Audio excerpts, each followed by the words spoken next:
All right, listener, get ready, because today we are diving into a really dark story.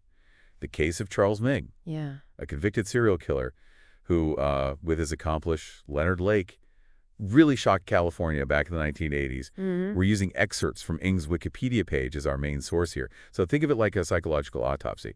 Tracing Ng's path, from troubled beginnings all the way to him committing these really awful acts. It is a pretty dark story, and it raises a lot of questions, like how can seemingly normal beginnings lead to such extraordinary evil? Yeah, exactly. And Ng's beginnings are particularly interesting. I mean, he was born into a wealthy family in Hong Kong, the youngest child and the only son. Right. You'd think privilege, not exactly the typical path of a serial killer. Yeah, that's where things get complicated, right? I mean, human behavior is complex. Now, Ng's childhood, despite the wealth, it was reportedly really difficult, marked by his father's harsh discipline and abuse.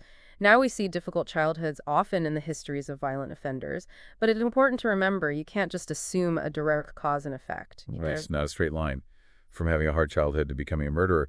But I am curious, do you think this harsh upbringing, could have contributed to Ng's behavioral issues? You can watch the full episode on our YouTube channel, Randomness Reloaded.